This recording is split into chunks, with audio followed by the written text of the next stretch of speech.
21वां अध्याय। लोमश जी कहने लगे कि पूर्व काल में अवंती देश में वीरसेन नाम का राजा था।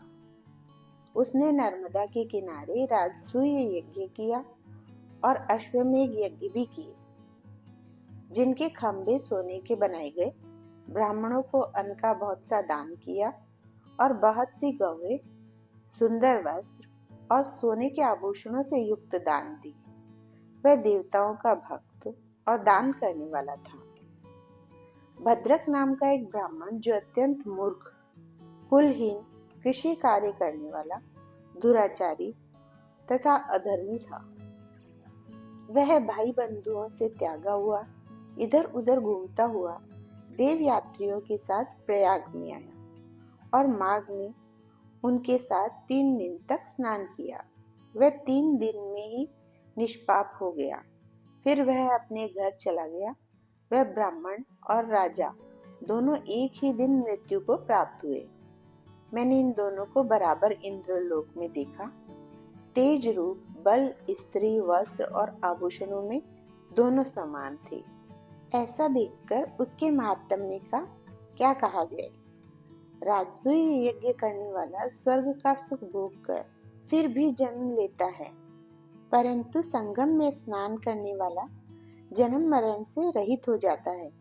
गंगा और यमुना के संगम की हवा के स्पर्श से ही बहुत से दुख नष्ट हो जाते हैं। अधिक क्या कहें, और किसी भी तीर्थ में किए गए पाप माघ मास में प्रयाग में स्नान करने से नाश हो जाते हैं।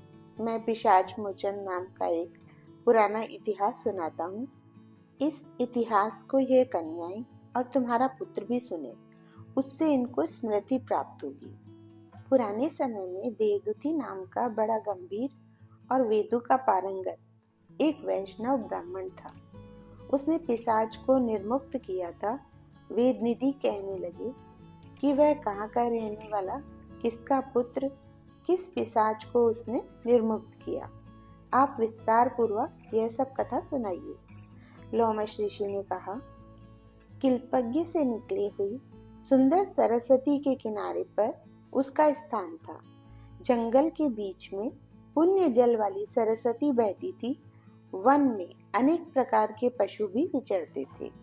उस ब्राह्मण के श्राप के भय से पवन भी बहुत सुंदर चलती थी तथा समय पर वर्षा भी बरसती थी और वन चैत्र रथ के समान था। उस जगह आश्रम में धर्मात्मा देवदूती रहता था।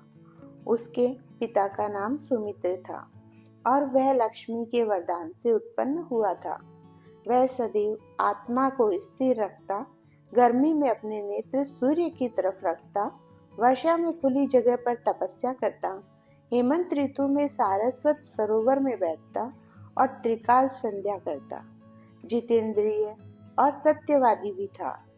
आपसे आप गिरे हुए फल और पत्तियों का भोजन करता था। इसका शरीर सूखकर केवल हड्डियां मात्र रह गई थी। इस प्रकार उसको तप करते हुए वहां पर 1000 वर्ष बीत गए।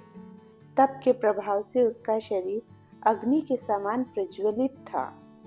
विष्णु की प्रसन्नता से ही वह सब कर्म करता। दधीचि ऋषि के वरदान से ही वह श्रेष्ठ वैष्णव हुआ।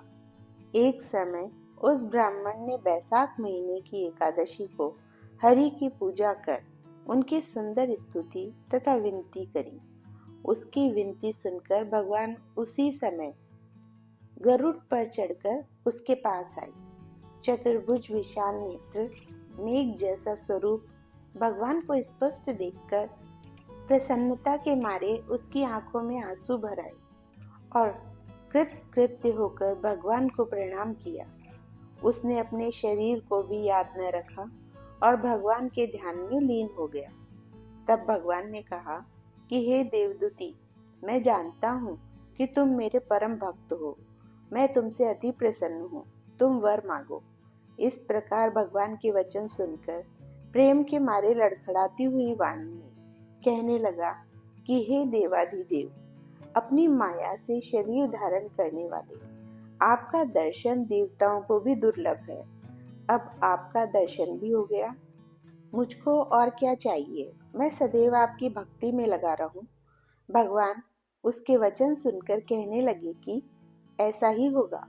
तुम्हारे तप में कोई बाधा नहीं पड़ेगी। जो मनुष्य तुम्हारे कहे गए स्त्रोत को पढ़ेगा, उसकी मुझ में अचल भक्ति होगी। उसके धर्म कार्य सांगोपांग होंगे और उसकी ज्ञान में परम निष्ठा होगी। जय श्री राधे राधे।